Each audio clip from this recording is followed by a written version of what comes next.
되고 더 활짝 열린 줄로 믿습니다. 이 3일 저녁을 예배의 시간으로 지키기로 약속하신 것을 기억하시고 즐겨 하나님 앞에 가까이 나오신 여러분을 주님의 이름으로 환영하고 축복합니다. 또 온라인으로 함께 예배 드리시고 있는 다른 우리 성도분들도 각자의 처소에서 함께 예배 드리게 되어 하나님께 영광 돌리실 줄로 믿습니다. 교회 성전에 모여서 예배를 함께 드리시던 온라인으로 예배를 드리시던 함께 말씀 붙들고 기도하실 때 은혜와 응답으로 충만하게 채워지는 이 저녁 시간 되시기를 주님의 이름으로 축원합니다. 지금 우리는 성령 강림절 후 넷째 주간을 보내고 있습니다. 교회력은 전반부가 예수님의 공생애를 기준으로 구성되어 있다면 교회력의 후반부는 통째로 성령의 계절로 나뉘어져 있습니다. 교회력의 시작은 아기 예수의 탄생을 기도하며 준비하는 대림절부터 시작이 됩니다. 그래서 11월 말 혹은 12월 첫째 주가 보통 대림절 시작인데 세속 달력과 달리 교회력은 그때가 새해 시작입니다. 아기 예수의 탄생으로부터 시작하여서 대림절 후에 이제 어떤 주간이 또 옵니까? 성탄절이 오죠. 성탄절 주간에 지나면 또 예수님의 공생애를 기념하는 주현절 기간이 있고 그 공생애 기간에 또 하이라이트라고 할 수 있는 클라이맥스라고 할 수 있는 게 바로 사순절과 고난주간입니다. 그렇죠? 예수님께서 이 땅에 왜 오셨습니까? 우리를 위해 하나님의 희생양, 어린 양이요 우리를 위한 대제사장, 영원한 대제사장이 되어주시려고 오셨기 때문에 공생애 기간의 하이라이트는 사순절과 고난주간입니다. 그리고 그 기간이 지나면 어떤 주간이 옵니까? 우리에게 최후 승리를 약속해 주시는, 증표로 보여주시는 부활절 절기가 시작이 됩니다. 그리고 나서 50일 지나면은 예수님의 공생애를 기준으로 짜여진 교회력의 전반부 끝나고 후반부가 성령 강림절부터 쭉 이어집니다. 6개월 정도 이어집니다. 그러니까 교회력은 계절이 2개밖에 없는 거예요. 그죠? 예수님의 계절과 성령님의 계절. 크게 2계절로 나뉘는 것입니다. 이 성령 강림절 기간, 성령 강림절 이후에 성령의 계절, 이 기간 동안에 교회는 초대교회 때부터 성령의 인도하심을 따라서 우리가 신앙생활을 잘 하도록 신앙생활을 교회 안에서뿐만이 아니라 교회 밖에서도 신앙인으로서 그리스도인으로서 신앙생활을 잘 하기 위하여 어떻게 해야 될지 말씀을 묵상하고 기도하고 경건훈련하고 일상생활에 자꾸 적용하기를 힘쓰며 이 6개월의 기간을 보냈습니다. 우리도 이 성령의 계절에 성령의 사람으로 성장해서 그래서 성령의 열매를 우리 안에 풍성히 맺게 되기를 축원합니다. 그리고 그렇게 맺어진 성령의 열매를 가지고 새 대림절 때 아기 예수께 예물로 드리며 나아가는 것입니다. 예전에 동방 박사들이 황금과 유향과 몰약을 가지고 아기 예수께 예물로 드리며 경배했듯이 성도는 어떤 예물을 가지고 아기 예수 앞에 나아가야 하느냐? 성령의 계절 때 성령의 도우심을 받아서 신앙생활을 하면서 맺은 성령의 열매들을 가지고 그리고 아기 예수 앞에 나가는 것입니다. 그것이 1년 동안의 성도의 삶입니다. 교회력 전반부에는 예수 따라하면서 예수님 닮아가면서 살아가고 후반부에는 성령의 열매를 맺어서 새 대림절에 예물로 아기 예수 앞에 드리며 나아가는 것입니다.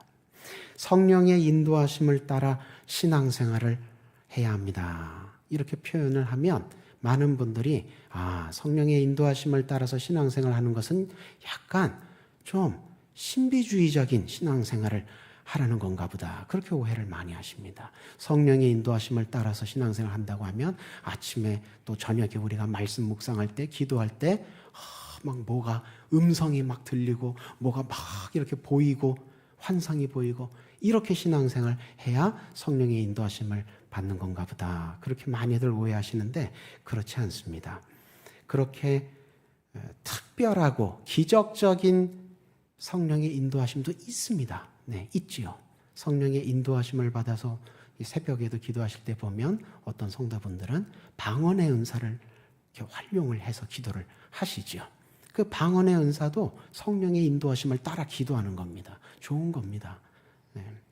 그러니까 그렇게 특별하게 기도를 하는 성령의 인도하심을 받아 신앙생활을 하는 그런 면도 있지만, 그러나 대부분의 경우는 성령의 인도하심을 받아 신앙생활을 하는 것은 일상적이고 소소한 영역에서도 나타납니다.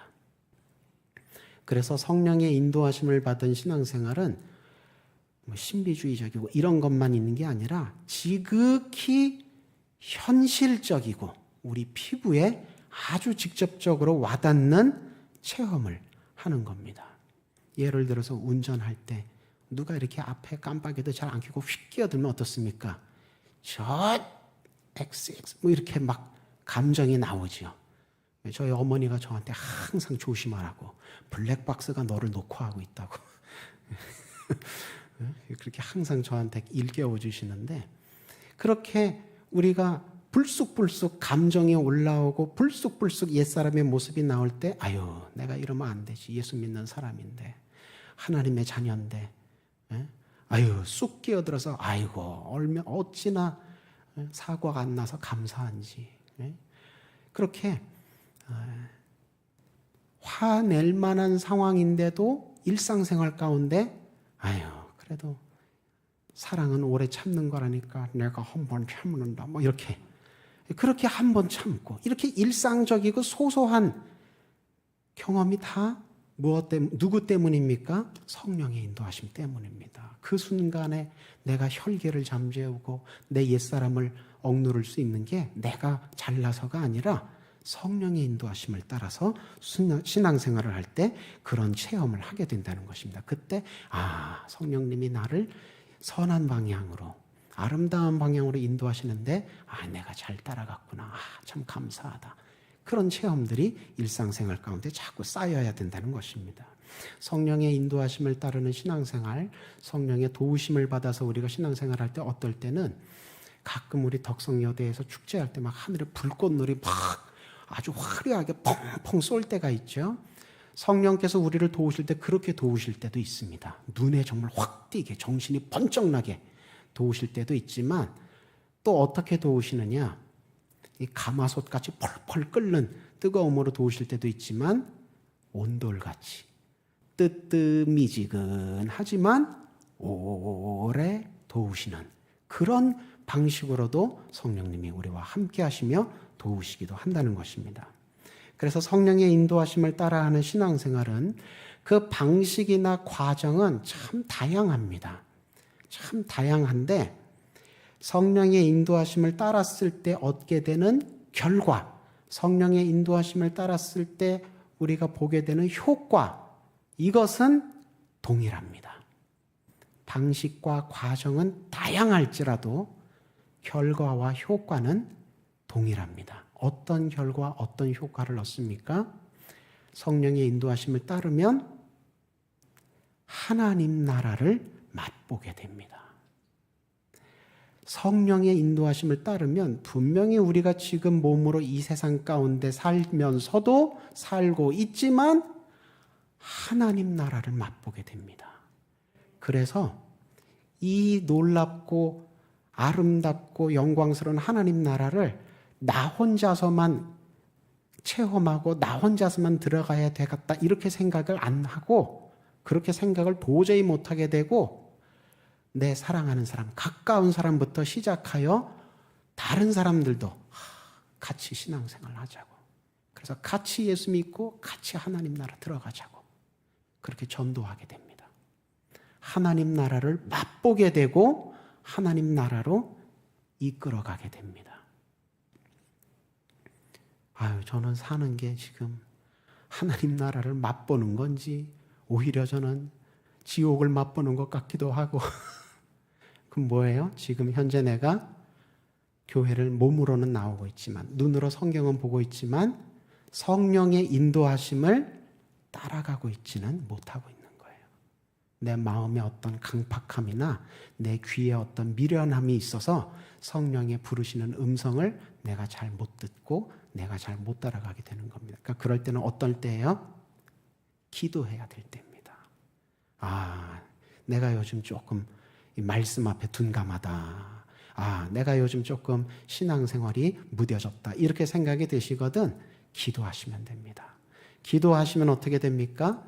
성령님의 음성이 들리게 되고 성령님의 마음이 하나님 아버지의 마음이 공감되기 시작하고 늘 봐서 알던 다 아는 말씀인 것 같은데도 그 말씀이 새롭게 나에게 다가오고 그러면서 그래 이렇게 살았어야 되는데 그래 내가 그때 이렇게 얘기해서 은혜를 끼쳤어야 하는데 이런 것들이 깨달아지게 되고 회개하게 되고 그게 작은 천국을 맛보는 순간들이 되는 것입니다. 하나님 나라를 맛보게 된다는 건 무슨 대단한 막 바울처럼 3층 천, 7층 천 올라가면서 환상을 보는 것도 물론 하나님 나라를 맛보는 거라고 할 수 있지만 우리가 일상생활 속에서 하나님 정말 살아계시는구나 문득 그렇게 느낄 때가 있죠. 그죠? 나는 믿음 없이 대충 기도했는데 하나님이 정말 응답을 탁 하셨어요. 그러면 어떻게 돼요? 그렇구나. 기도하는 내가 능력이 없지 기도 들으시는 하나님은 능력이 크신 분이구나. 다 아는 얘기지요. 다 아는 얘기인데 내가 체험하게 되면 하나님이 살아계시는구나. 그게 하나님 나라 맛보는 겁니다. 하나님이 정말 나와 함께 하시는구나. 그게 조금이라도 작게라도 느껴지게 되고 깨닫게 될 때 그때 우리가 어떻게 됩니까? 세상이 더 이상 두려워지지 않게 되지요. 문제가 더 이상 나에게 큰 소리를 치지 못하게 됩니다. 왜요? 하나님이 나와 함께 하시니까. 물론 그런 체험을 했다고 해서 우리 인생길이 그냥 갑자기 꽃길로 변하고 황금길로 변하고 그렇지는 않지요. 우리는 여전히 이 세상 가운데 살고 있습니다. 낙원에 살고 있는 건 아니지요. 그러나 이 세상 가운데 아무리 우리가 바람을 맞고 파도를 맞는다 할지라도 세상이 알 수도 없고 빼앗을 수도 없는 평안을 갖게 되는 겁니다. 왜요? 하나님 나라를 맛보았으니까. 하나님 나라를 맛보았으니까. 어떤 상황을 만나도 어떤 사람을 만나도 담대함을 유지할 수 있습니다. 기쁨을 잃지 않을 수 있습니다. 소망을 빼앗기지 않을 수 있습니다. 왜냐하면 하나님 나라를 맛보았기 때문입니다. 그리고 아까 말씀드린 대로 나 혼자 하나님 나라를 누리는 것에 만족하지 않고 가까이에 있는 이로부터 시작하여 멀리 있는 이에 이르기까지 하나님 나라 같이 들어가자고. 그렇게 어둠 가운데 있지 말고 빛으로 나아오라고. 그 사망 가운데 내려가지 말고 생명으로 나아오라고. 반대 방향 이쪽으로 오라고. 그렇게 전도하게 됩니다. 이끌게 됩니다. 도저히 가만히 있지 못하게 되는 겁니다. 왜요? 하나님 나라를 맛보았으니까. 그쪽으로 가면 안 되고 이쪽으로 가야 된다는 걸 느끼고 깨닫게 되니까 가까이 있는 사람, 사랑하는 사람부터 시작하여서 나하고 상관없는 사람인데도 아저씨, 아주머니 그렇게 하시면 안 돼요. 그 우상에 헛되게 헌금 바치고 그러지 말고 하나님 앞에 나와서 기도하시라고. 하나님 아버지는 맨손으로 맨입으로 기도해도 우리를 확 끌어안아 주시는, 우리를 품에 안아 주시는 분이라고. 그렇게 전도하게 되는 것입니다. 왜 그렇습니까?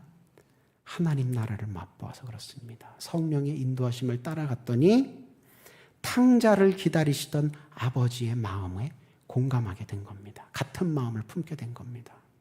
십자가에 달리셨는데도 자기도 죽어가면서까지, 죽어가는 순간까지 우편강도에게 낙원을 약속하시고 우편강도의 영혼을 챙겨주시던 그 예수님의 마음을 공감하게 된 겁니다. 그러니 도저히 그냥 있을 수 없지요.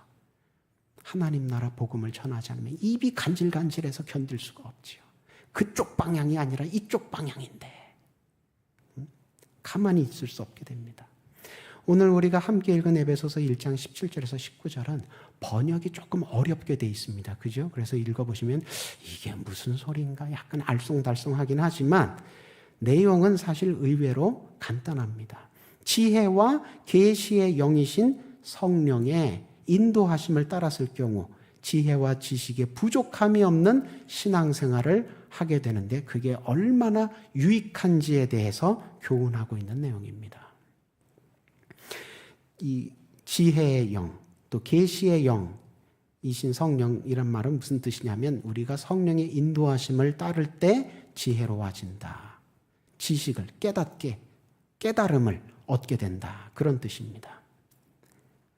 지혜와 지식 비슷한 것 같지만 사실 좀 다릅니다. 그죠? 어떻게 다릅니까? 지식은 사실과 관련이 됩니다. 지식은 사실과 관련이 되죠. 그래서 이순신은 무엇을 만들었지요? 이순신 장군은 뭘 만드셨지요? 한글요? 아니죠. 네? 거북선. 네, 거북이가 아니에요. 네, 거북선을 만드셨습니다. 네. 이거는 사실이에요, 사실. 그러니까 지식은 사실과 관련이 됩니다. 그럼 지혜는 뭡니까? 지혜는 무엇과 관련됩니까? 행동과 관련이 됩니다. 행동. 그래서 저 사람 참 지혜로워. 그 말은 어떤 일을 많이 알고 있다는 정도가 아니라 어떤 일을 잘 처리한다. 말을 지혜롭게 한다. 이 말은 똑같은 내용을 전달해도 기분 안 나쁘게 잘 얘기한다. 그런 뜻입니다. 그러니까 지식과 지혜는 좀 다릅니다. 이게 그래서 서로 상호 보완적인 거죠. 지식은 많은데 지혜가 모자라면 어떻게 됩니까? 많은 지식을 오남용하게 됩니다. 그래서 그 지식을 가지고 문제를 풀어내기보다 오히려 문제를 더 악화시키는 경우가 있습니다. 아는 게 병이다 하는 말이 딱 거기에 해당되는 표현입니다. 또 반대로 지혜는 많은데 지식이 모자라면 어떻습니까? 아는 건 별로 없어도 이 일머리가 있고 이런 사람들은 어떻습니까? 임기응변으로라도 어떤 위기를, 문제를 이렇게 잘 넘어갑니다. 그런데 지식이 부족하면 결국은 미천이 바닥나요. 그래서 결국은 넘어집니다. 그래서 이 지식과 지혜는 상호 보완적이에요. 근데 이게 신앙생활에도 그대로 적용이 됩니다. 성경이 말하는 지식이란 게 뭡니까? 지식의 종류도 참 많지요. 이순신 장군이 무엇을 만들었나요? 이건 역사에 관한 지식이고, 그죠? 수학에 관한 지식, 생물학에 관한 지식, 여러 지식이 있는데 성경이 말하는 지식이란 하나님이 어떤 분이신지, 하나님의 뜻이 무엇인지를 아는 지식을 말합니다. 그러니까 하나님을 아는 지식. 하나님을 아는 지식이 성경이 말하는 지식이고, 성경이 말하는 지혜란 지혜도 여러 종류가 있는데 하나님의 뜻대로 행하는 것, 그것이 성경이 말하는 지혜입니다. 하나님을 아는 지식이 있어도 하나님의 뜻대로 행하는 지혜가 부족하면 어떻게 될까요? 바리새인처럼 됩니다. 바리새인이 가지고 있는 지식은 무엇입니까? 율법에 관한 지식이죠. 율법이 악한 것입니까? 아닙니다. 하나님 말씀에 대한 지식이니까 선한 지식입니다. 좋은 지식입니다. 그런데 그 하나님의 말씀에 대한 지식을 가지고 있어도 하나님 뜻대로 하나님 마음을 헤아려서 하나님 마음에 맞게 행하는 지혜가 없으니까 그 율법의 지식을 가지고 어떻게 살았습니까? 바리새인들이 자기도 괴롭게 살고, 이 말씀 지켜야 돼, 저 말씀 지켜야 돼, 그죠? 남들한테도 피곤하게 살도록 했습니다. 너도 이 말씀 지켜야 돼, 너도 저 율법 지켜야 돼, 너도 이거 너는 왜 그걸 못 지켰느냐? 누가 그런 사람들 좋아하겠어요? 다 어려워하고 싫어하죠. 바리새인들과 또 달리 하나님의 뜻대로 행함에 있어서는 지혜롭다 할지라도 하나님의 말씀에 대해서, 하나님의 뜻에 대해서 알미 얕으면, 지식이 얕으면 어떻게 됩니까? 내가 신앙생활 아름답게 잘 하고 싶어도 근데 정작 기준이 되는 하나님 말씀 잘 모르면 어떻게 됩니까? 분별을 잘 못하게 됩니다. 분별을 잘 못하게 되니까 내가 아는 사람은 좀 잘 환영을 하고 내 눈에 내 마음에 좀 잘 안 맞는 사람은 에이 저 사람은 믿음이 없나 봐. 함부로 정죄하고 편애하게 되지요. 그렇게 분별이 부정확하니까 신앙생활이 점점 변질되고 신앙생활이 점점 다른 교훈과 섞이면서 혼합이 됩니다. 그러다가 결국 어떻게 됩니까? 이단까지 되는 거예요. 여러분 이단이 뭡니까? 다를리 끝단. 그러니까 이 말은 끝이 다르다. 끝이 달라진 사람이다. 이 말은 뭡니까? 출발점은 같았다. 그 뜻입니다. 같이 교회에서 예배 때 은혜 받고 말씀에 은혜 받고 기도에 은혜 받고 그렇게 시작은 같이 했는데 지식이 얕다 보니까 알미 얕다 보니까 이 분별이 부정확하고 그러다 보니까 변질되고 혼합되고 이러다가 끝에 가서는 달라지게 되는 그런 비극을 겪게 된다는 겁니다.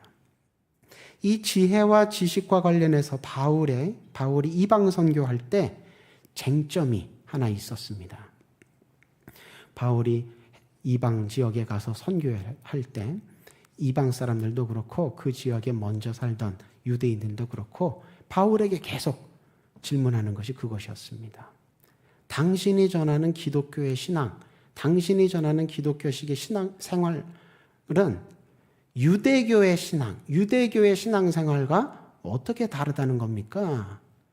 당신도 하나님 믿고 우리도 하나님 믿는데 어떻게 다르다는 겁니까? 그게 이제 기독교와 유대교가 어떻게 다른지에 대한 그 논쟁이 항상 바울을 따라다녔습니다. 신앙이 다르다. 이 말은 뭐냐면요. 하나님에 대한 지식이 다르다. 그런 뜻입니다. 하나님을 어떤 분이라고 알고 있느냐. 그래서 하나님을 어떤 분이라고 믿고 있느냐. 신앙이 다르다. 신앙의 내용이 다르다는 얘기는 하나님의 지식에 대한 문제고요. 신앙생활을 어떻게 다르게 한다는 겁니까? 이거는 지혜에 대한 질문입니다. 어떻게 신앙생활 하는 것이 하나님 뜻에 따라서 행동하는 것이냐. 이 두 가지가 기독교와 유대교에 있어서 다르다는 겁니다. 신앙에 있어서 하나님에 대한 지식에 있어서 기독교인은 뭐라고 믿습니까? 바울은 뭐라고 전도했습니까? 나사렛 예수, 나사렛 출신 예수, 그 사람이 구약 성경에서 예언돼 있고 우리가 그토록 기다려왔던 그 메시아, 그 그리스도십니다. 하나님이 예수님을 그리스도로 보내신 겁니다. 예수 그리스도가 하나님의 아들이십니다. 기독교인은 그렇게 믿었습니다.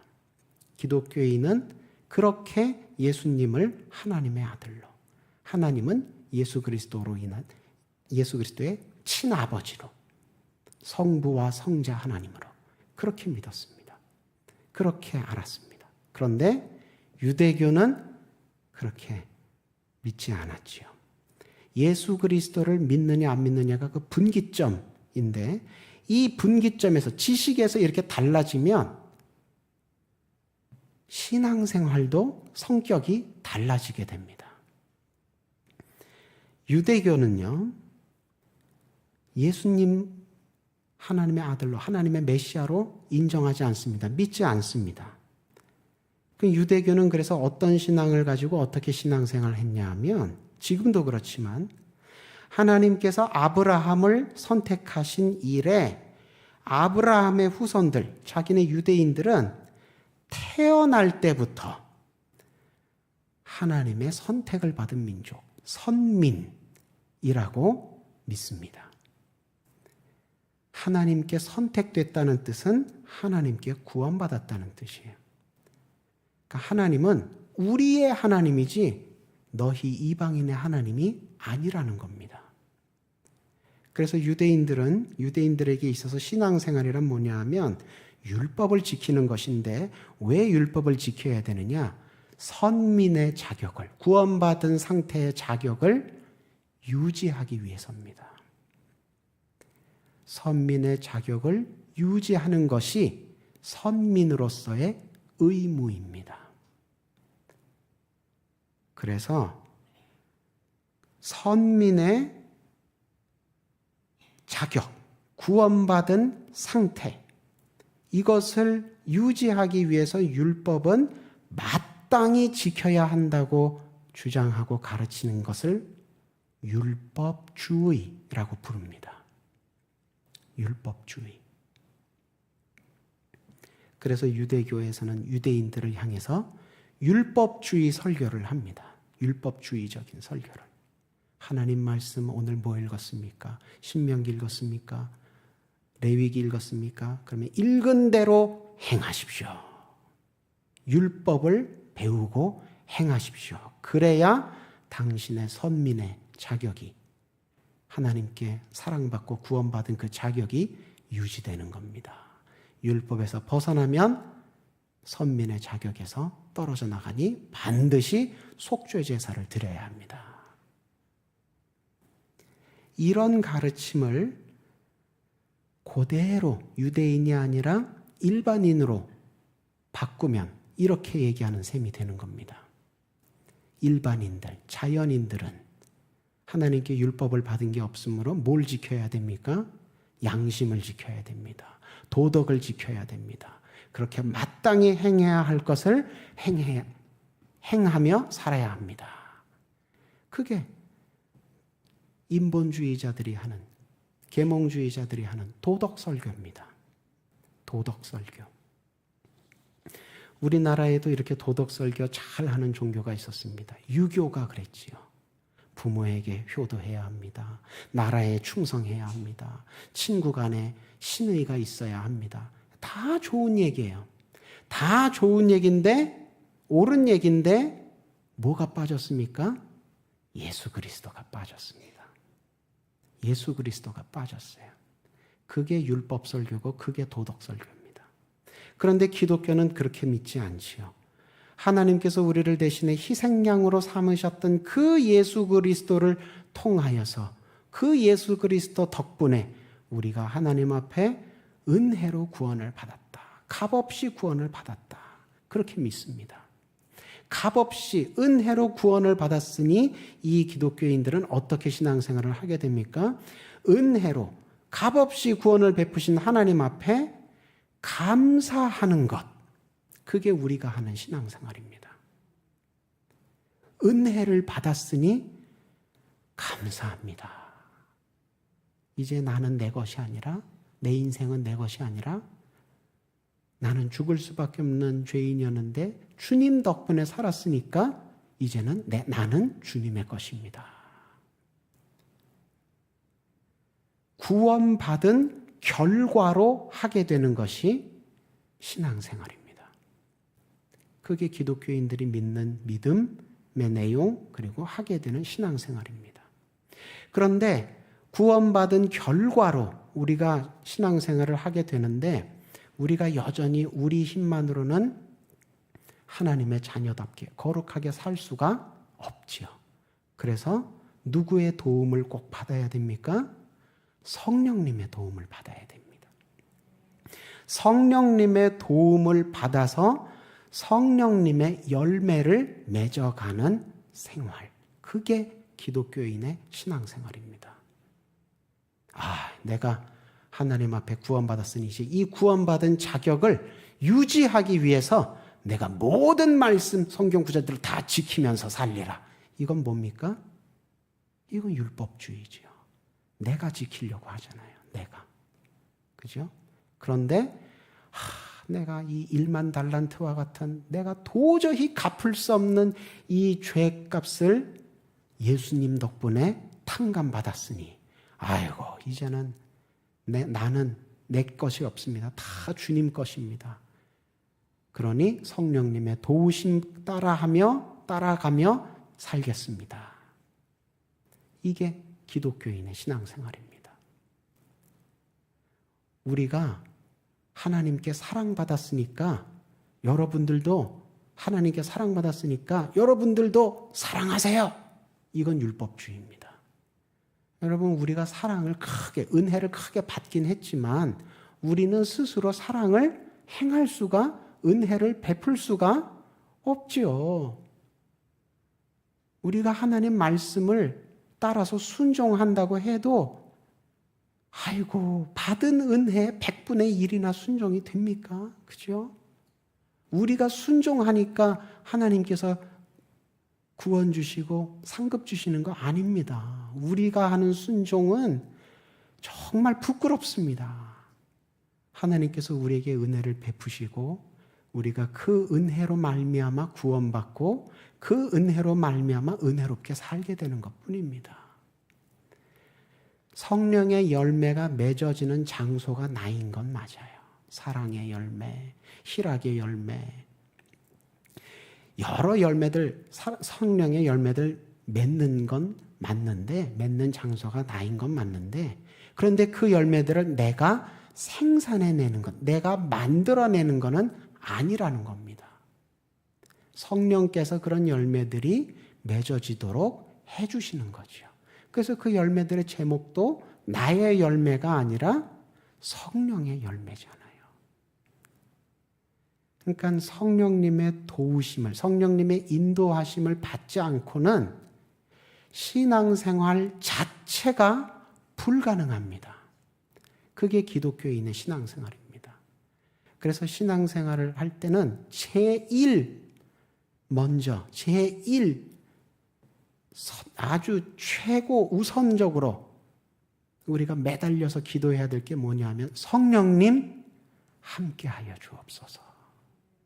성령님 나를 품어주옵소서. 나를 인도하여 주옵소서. 나는 내 힘으로는 한 발자국 두 발자국은커녕 일어설 줄도 모르는 미련하고 어리석은 게 납니다. 성령님 도와주세요. 그 기도가 1번입니다. 그 기도가. 유대교의 문제는 뭐냐면 하나님의 구원 계획과 활동을 인정하지 않고, 하나님의 어떤 구원 계획을 세우셨습니까? 메시아를 통해서 구원하게 하겠다. 하나님이 어떻게 구원 활동을 하셨습니까? 실제로 자기 친외아들을 성육신에서 우리에게 보내주셨죠. 십자가 지게 하셨죠. 그런데 유대인들은 그것을 인정하지 않고 자기들이 옳게 여기는 다른 방법을 고집합니다. 뭡니까? 하나님 앞에 내가 먼저 부르심을, 다른 이방 민족보다 먼저 부르심 받았으니 내가 율법을 다 준행함으로써 내 공로로, 내 순종으로 하나님을 기쁘시게 하겠다. 하나님 앞에 내가 거룩하다고 인정받겠다. 하나님 말씀 지키는 건 좋습니다. 근데 거기에 예수 그리스도가 빠져 있으면 그러면 그건 율법주의예요. 그러면 그건 자기 공로로, 자기 능력으로 하나님께 인정받겠다는 헛된 노력에 불과한 겁니다. 근데 안타깝게도 중세교회도 이런 실수를 따라했습니다. 그리스도께서 십자가에서 우리 원죄를 깨끗이 씻어주셨으니 이제 우리는 하나님 말씀대로 열심히 살아서 의인이 되어서 내 자범죄를 내가 짓지 않고 날마다 신부님 앞에서 고해성사하면서 날마다 내 죄를 씻어서, 그래서 십자가의 은혜와 나의 신앙적인 노력이 합동해서 구원을 완성하리라. 신인협동설. 그게 가톨릭의 중세교회 시대 때부터 있는 구원론입니다. 그래서 종교개혁자들이 아닙니다.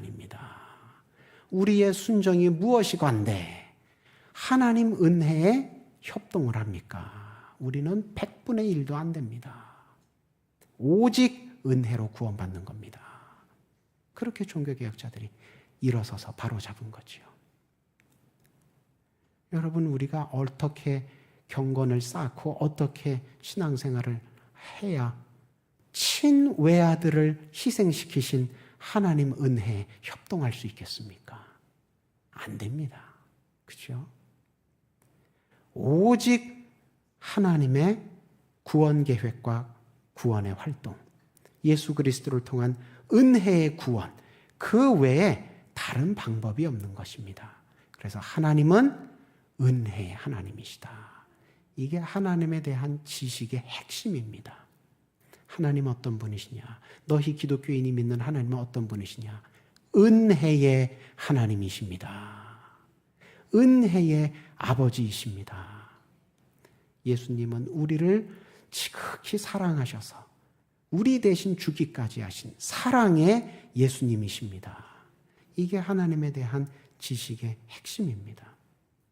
그렇게 하나님이 어떤 분이신지를 모르면 하나님의 뜻대로 살 줄도 모르게 됩니다. 은혜 앞에 오직 겸손한 감사만 드려야 되는데 하나님 내가 기쁘게 해드릴게요. 이렇게 살아가기 시작하면 그 하나님 뜻대로 사는 거 아닙니다. 하나님이 누군지 모른다, 하나님에 대한 지식이 없다, 하나님의 뜻대로 살 줄 모른다, 하나님의 지혜 없이 산다, 이게 결국은 지혜와 지식의 문제가 된다는 겁니다. 근데 오늘 말씀 보니까 성령이 지혜와 지식의 영입니다. 그러니까 성령의 인도하심을 따라야 하나님이 어떤 분이신지 제대로 깨닫게 되고, 그렇게 하나님이 어떤 분이신지 제대로 깨닫게 돼야 그분 뜻에 맞게 제대로 신앙생활 하게 되는 것입니다. 성경은 죄인이 용서받는 것, 또 구원받는 것, 나중에 최후 승리까지 받는 것, 이 모든 신앙생활의 여정이 다 하나님의 은혜 덕분이다. 그렇게 가르치고 있습니다. 그래서 이 은혜를 정말로 깨달으려면, 또 이 은혜 가운데 실제로도 은혜롭게 살아가려면 지혜와 지식의 영이신 성령님의 인도하심을 따라야 하는 것입니다. 계시의 영, 지식의 영이신 성령님의 인도하심을 따라야 하나님이 어떤 분인지 깨닫게 되고요. 지혜의 영이신 성령의 인도하심을 따라 신앙생활을 해야 하나님의 구원의 은혜의 뜻대로 실제로 살아가게 되는 것입니다. 그래서 오늘 18절에 뭐라고 얘기합니까? 하나님의 부르심이 얼마나 소망할 만한지, 또 하나님의 영광이 얼마나 풍성한지, 또 19절에 하나님의 능력이 얼마나 큰지를 깨닫게 되고, 또 하나님의 부르심, 하나님의 영광, 하나님의 능력을 실제로 체험하며 살게 되는 것이 다 지혜와 계시의 영, 지혜와 지식의 영이신 성령의 도우심 덕분이라는 겁니다. 지금 우리는 성령의 계절을 살고 있죠. 이 성령의 계절에 성령의 지혜와 지식으로 잘 훈련받아서, 그래서 성령의 열매를 날마다 풍성하게 맺어가는데 조금도 부족함이 없는 저와 여러분 모두 되시기를 주님의 이름으로 축원합니다. 주신 말씀을 마음에 품고 한 목소리로 기도하는 시간 잠깐 갖겠습니다. 먼저 기도하실 제목, 세상의 지혜와 지식을 따르느라고 성경이 가르치고 성령께서 가르쳐 주시는 구원과는 달리 거짓된 구원, 헛된 영광, 악한 승리에 눈과 마음을 빼앗겨서 살았음을 하나님 이 시간 말씀에 비추어 성령의 감동하심을 거울 삼아 회개합니다. 하나님 앞에 회개하는 기도하시고, 이제부터는 성령의 인도하심을 따라 하나님에 대해 알고 깊이 알고 또 하나님의 뜻대로 살아가기를, 굳건하게 살아가기를 소망합니다. 결단하고 소망하는 기도 주님 앞에 함께 드리도록 하겠습니다.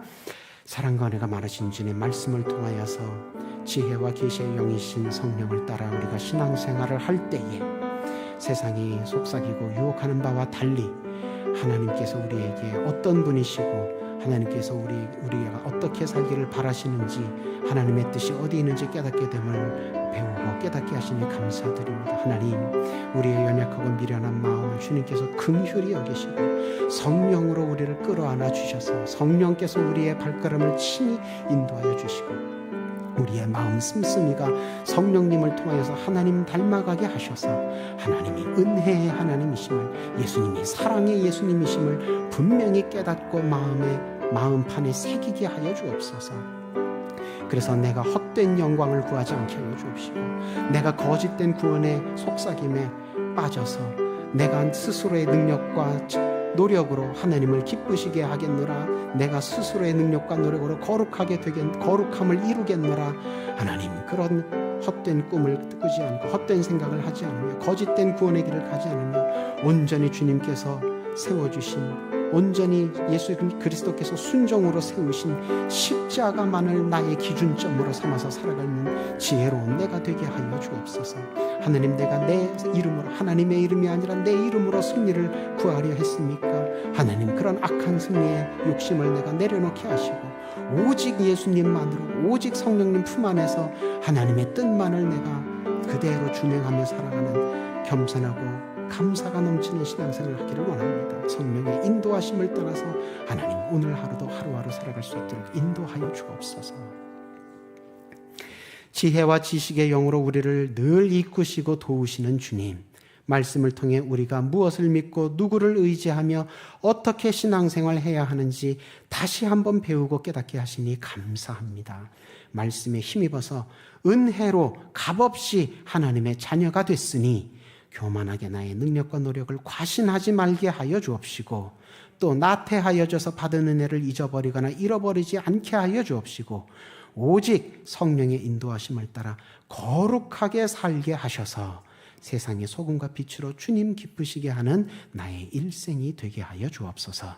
이 시간 육신의 연약함으로 말미암아 주님 앞에 간절히 병 낫기를, 회복되기를, 치유받기를 간구하는 환자들 위해 함께 기도합니다. 주님께서 머리부터 발끝까지 친히 안수하여 주셔서 깨끗하게 낫게 하여 주옵소서. 힘을 잃었던 모든 장기와 부분들이 힘을 되찾고 주님 앞에 힘있게 나와 함께 찬양하고 예배드리는 그날이 속히 오게 하여 주옵소서. 사랑하는 마음으로 간병하는 가족들에게도 영육간에 연약함이 들어오지 않도록 굳건하게 붙들어 주옵소서.